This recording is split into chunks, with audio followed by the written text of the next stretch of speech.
എല്ലാവർക്കും നമസ്കാരം.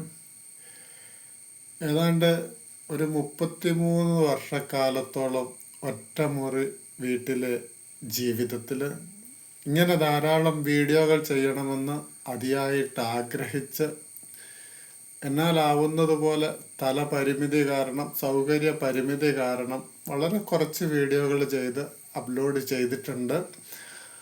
അന്ന് ഈ പ്രകൃതി മാതാവിന്, ഈ ഭൂമി മാതാവിന്, അല്ലെങ്കിൽ ഈ പ്രപഞ്ച ചൈതന്യത്തിന് ഞാൻ കൊടുത്ത ഒരു വാക്കാണ്, എനിക്ക് ഒരു സൗകര്യം ഉണ്ടാക്കി തന്നാൽ നമ്മുടെ രാഷ്ട്രത്തിൻ്റെ പൈതൃകത്തെ, നമ്മുടെ രാഷ്ട്രത്തിൻ്റെ സംസ്കാരത്തെ, നമ്മുടെ രാഷ്ട്രത്തിൻ്റെ വിശ്വാസത്തെ പരമാവധി പ്രചരിപ്പിക്കുന്നതിന് വേണ്ടി എന്നാലാവുന്നത് പോലെ ഇത്തരം വീഡിയോകൾ ഞാൻ അപ്ലോഡ് ചെയ്യും എന്ന് ഈ പ്രകൃതി മാതാവിന് ഞാൻ കൊടുത്ത ഒരു വാക്ക്.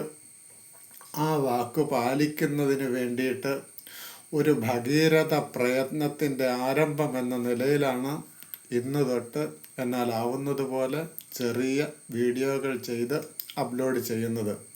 എനിക്കതിനുള്ള സൗകര്യം ഇന്ന് കിട്ടിയിട്ടുണ്ട്. അപ്പോൾ ആ വാക്ക് പാലിക്കേണ്ടത് എൻ്റെ ധാർമ്മികമായ ഉത്തരവാദിത്തമാണ്. ആദ്യമായിട്ട് പറയട്ടെ, ഞാൻ വിദ്യാസമ്പന്നനല്ല, സ്ഥിരപ്രജ്ഞനല്ല, സ്വാമിയല്ല, സന്യാസിയല്ല, വേദപണ്ഡിതനല്ല. സാധാരണയിൽ സാധാരണക്കാരനായ, നിങ്ങളെപ്പോലെ തന്നെ സാധാരണക്കാരനായ ഒരു മനുഷ്യൻ.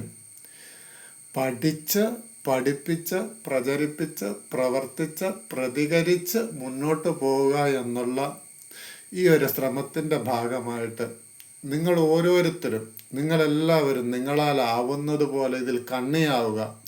എന്ന് വെച്ചാൽ നിങ്ങൾക്കറിയാവുന്ന നല്ല നല്ല കാര്യങ്ങൾ, സമൂഹത്തിന് വേണ്ടി, പ്രകൃതിക്ക് വേണ്ടി, ഭൂമിക്ക് വേണ്ടി ചെയ്യാൻ കഴിയുന്ന നല്ല നല്ല സന്ദേശങ്ങൾ ചെറിയ ചെറിയ വീഡിയോകളായിട്ട് ഇതുമാതിരി അപ്ലോഡ് ചെയ്യുകയാണെങ്കിൽ ഒരാളെ 2 പേരെ 10 പേരെ കണ്ടുകൊള്ളട്ടെ, കാണാതിരുന്നു കൊള്ളട്ടെ, മോശം കമൻ്റ് ഇട്ടു കൊള്ളട്ടെ, നല്ല കമൻ്റ് ഇട്ടു കൊള്ളട്ടെ, നെഗറ്റീവിനെയും പോസിറ്റീവിനെയും ഒരുപോലെ ഉൾക്കൊണ്ടുകൊണ്ട് കൂടുതൽ തളരാതെയും കൂടുതൽ അഹങ്കരിക്കാതെയും നമ്മളാലാവുന്നത് പോലെ പ്രകൃതിക്ക് വേണ്ടി ചെയ്യാനാവുന്നത് ചെയ്തുകൊണ്ട് മുന്നോട്ട് ജീവിക്കുകയാണെങ്കിൽ, എല്ലാവരും അതിന് ആവുകയാണെങ്കിൽ ഒരു പക്ഷേ കുറച്ചെങ്കിലും മനുഷ്യരെ നമുക്ക് നന്മയിലേക്ക് കൊണ്ടുവരാൻ സാധിക്കും എന്നാണ് എനിക്ക് ഈ അവസരത്തിൽ പറയാനുള്ളത്.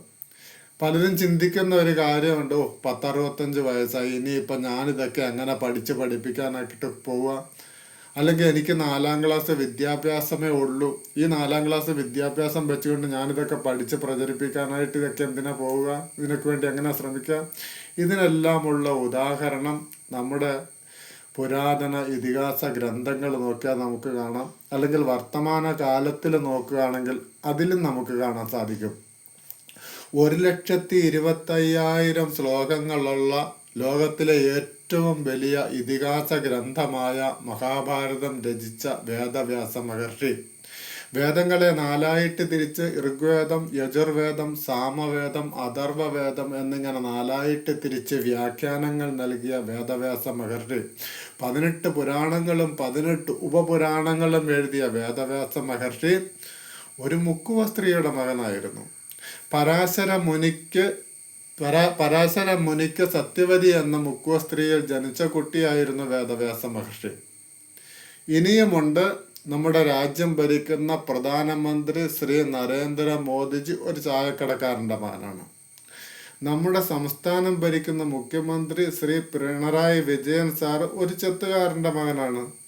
വെറും 4ാം ക്ലാസ് വിദ്യാഭ്യാസമുള്ള മാതാ അമൃതാനന്ദമയി ദേവി ആത്മീയതയുടെ പരമകാഷ്ഠയിൽ ലോകത്തിൻ്റെ നെറുകയിലെത്തി നിൽക്കുന്നു. അപ്പോൾ ഇവർക്കൊക്കെ ആകാമെങ്കിൽ നമുക്കും ആയിക്കൂടെ? ആ ലെവലിലേക്കൊന്നും എത്തണമെന്ന് പറയുന്നില്ല, ആ ലെവലിലേക്കൊന്നും എത്താൻ ആർക്കും സാധിക്കില്ല.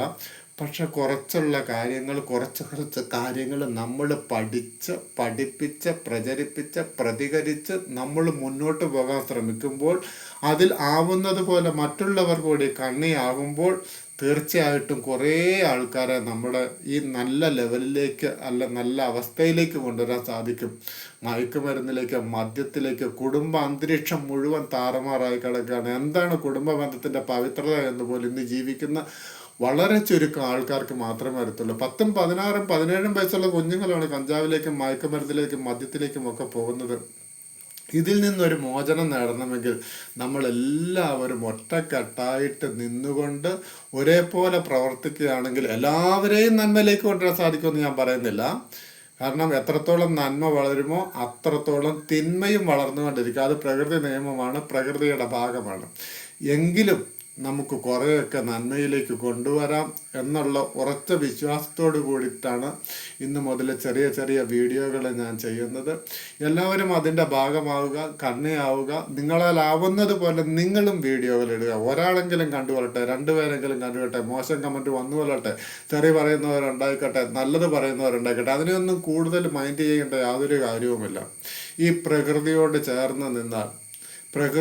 ചേർന്ന് നിന്നാൽ പ്രകൃതി നമ്മുടെ കൂടെ ഉണ്ടാകും എന്നുള്ള കാര്യത്തിൽ യാതൊരു സംശയവുമില്ല. അതാണ് ഹിന്ദുമതം നമ്മളെ പഠിപ്പിക്കുന്നത്. പ്രകൃതി തന്നെയാണ് ഈശ്വരൻ. പ്രകൃതിയിലെ സർവ്വചരാചരങ്ങളിലും ഈശ്വരൻ സാക്ഷിഭാവത്തിൽ നിലനിൽക്കുന്നുണ്ട്. അപ്പോൾ ആ പ്രകൃതിയെ സംരക്ഷിക്കാൻ ശ്രമിക്കുകയാണ് എങ്കിൽ പ്രകൃതി നമ്മളോടൊപ്പം ഉണ്ടാകും എന്നുള്ള ഓർമ്മപ്പെടുത്തലോടുകൂടി വലിയൊരു സംഭാഷണത്തിലേക്ക് പോകുന്നില്ല. വീണ്ടും അടുത്ത വീഡിയോയുമായിട്ട് നമുക്ക് കണ്ടുമുട്ടാം. എല്ലാവർക്കും നമസ്കാരം.